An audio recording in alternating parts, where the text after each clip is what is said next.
Hey everybody, I hope and pray that you're doing well. Today as we come to our word from the word. And today that word is grasp. Grasp. Now, with that, have you ever had a hard time just really comprehending what God is doing behind the scenes? Have you ever gotten to a moment in your life where it seems like God has just placed you somewhere and you say, God, I don't know how in the world I ended up here, but I know it didn't have anything to do with me. That's really where we find David at this time. Now, as we talk about all the time, David is not perfect, and he fails in many ways. And really, right after you read this passage today in First Chronicles chapter 14, you'll see that he marries many wives, and that directly goes against what God had said.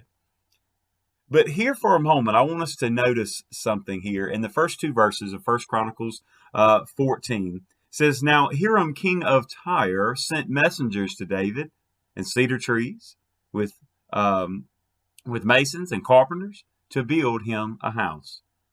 So David knew that the Lord established him as king over Israel, for his kingdom was highly exalted for the sake of his people Israel."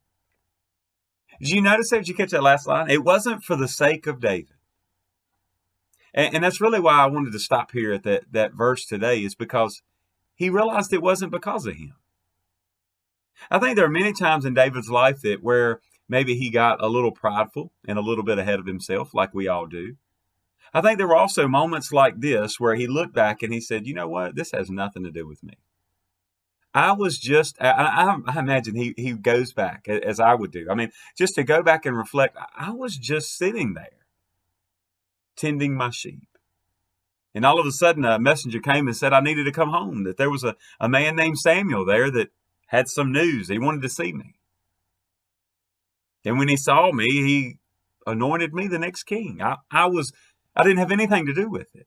And now, as David's kingdom is beginning to be established, and maybe he was still questioning, is this the time? Is this what, God, is this really what you would have me to do?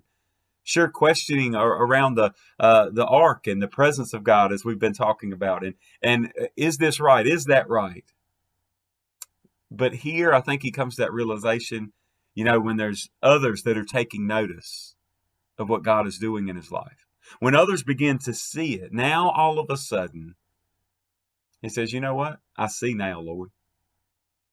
I see that you can make it all happen. And I believe he finally began to get a grasp of what God was doing through him. And he realized it didn't have anything to do with him. I mean, it did, because he was being obedient. It was the promise that he was going to be, that the descendant, Jesus, was going to come through the line of David. But just to think about all the things that led up to that, I think David realized that he was just playing his part, that he was just doing what God had called him to do, and that in the bigger scheme of things, it was more about God's promise being fulfilled because of the people, Israel. Now you say, now what does that have to do with me today? I'm not David. I'm not a king. I'm not, I'm not ruling over his people, Israel. No, but I wonder today, maybe do you need to take a moment and grasp the reality that God has you where he wants you for a reason?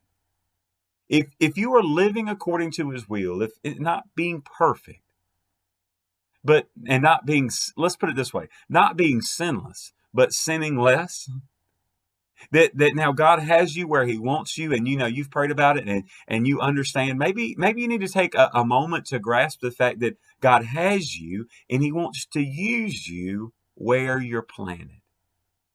He wants to grow you where you're planted.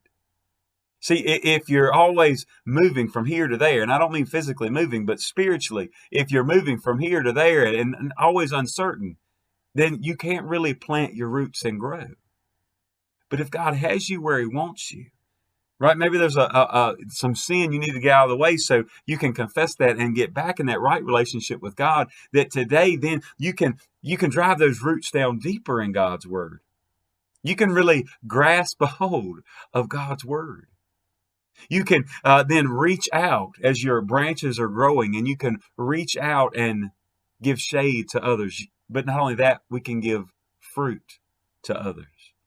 Remember, the fruit isn't for the tree itself. The fruit is for others. And as believers, our fruit are for other believers, for the church, and so that others, even the lost, will be able to see that the reason we're growing has nothing to do with us, but it has everything to do with God. If that's something that we can't grasp a hold of, how do we think the lost are ever going to grasp a hold of it? So maybe today, let's just grow where we're planted. God bless you, and I pray you have a great, great day.